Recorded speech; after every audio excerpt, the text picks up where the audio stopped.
Hello to you, Jeff Prince here.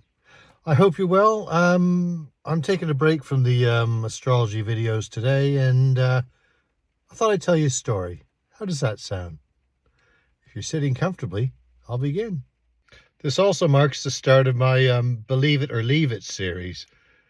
So if, as I tell you this story, or at the end of this story, you want to bombard my comments with questions about whether I've been drinking at lunchtime or indulging in recreational pharmaceuticals, hey, feel free. Now, this relates to my first experience, or what I believe was my first experience with a ghost.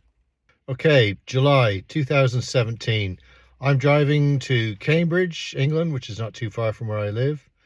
And it was a scorching hot summer's day. I mean, Britain does get them now and again. This one was a real scorcher. 6 o'clock in the evening, still hot.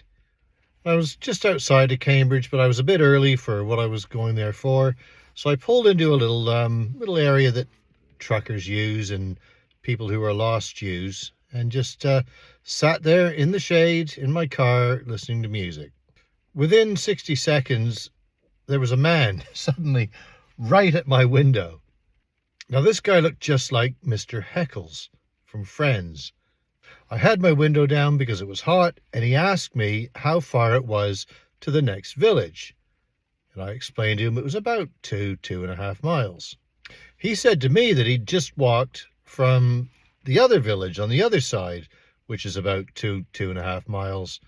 And a couple things struck me as odd when he said that. First of all, if he'd have walked from that village, he would have walked down the very long country road that I drove down to get into this little lay-by area. So I would have seen him. Secondly, there's no public footpath or anything on this road. It's very dangerous to walk down. It's only just wide enough for 2 cars to get by.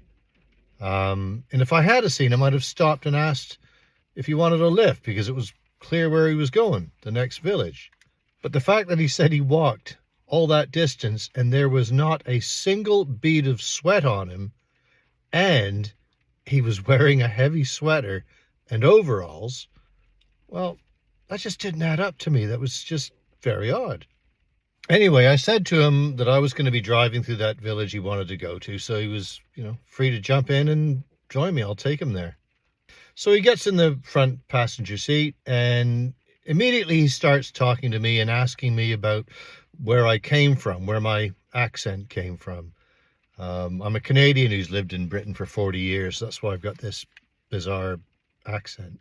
But I drove off, and he and I were chatting away about Canada and Britain and what have you. And eventually we get to the village that he wanted to go to. Now, this village isn't big. I mean, within 90 seconds tops, you'll have driven from one side of it to the other. And we were starting to get to the other side of it. And I said to him, where do you want me to drop you off? Where do you want to go? And he said, oh, it's just a little bit further up here. Just keep going. So I did. Eventually, we came to some traffic lights where I stopped. And he said, well, tell you what, I'll hop out here. It'd be easier for me to do that. But he thanked me profusely for the ride. And he got out the car and he started walking up toward the traffic lights. And he turned left. It was a junction, so there was only left or right that he could go. And he turned left and disappeared around the corner. The light turned green. I drove on and I looked to see him, and he was gone. I mean, there was nobody there. Now, this is where it gets really bizarre, because where he wanted to go was what is Cambridge's biggest cemetery, Cambridge City Cemetery. And it was at that point he disappeared. But what also suddenly struck me was the fact that when he got out of the car, he didn't undo his seatbelt. And when he got into the car, I don't recall him putting his seatbelt on either. Now, if I put like half a bag of shopping on the passenger seat here, it beeps. It just beeps, incessantly. And it didn't do that to say, there's somebody sat here without a seatbelt on. So as far as I'm concerned, there are several things that point to this guy not being of this world. I just think it's quite ironic and hilarious that he wanted to go to the cemetery and needed a lift to go there.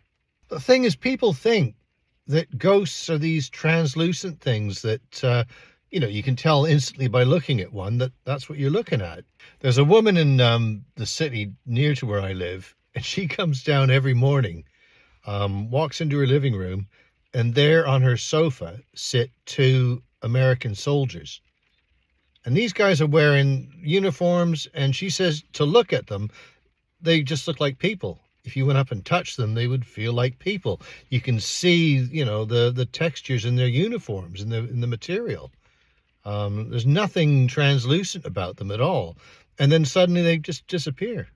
Anyway, I've got other stories I'll share with you at some point in the future. But as I'm sitting here in the rain, I thought, maybe this is a good opportunity to share that particular one with you. If you watched this far, thank you so much for watching.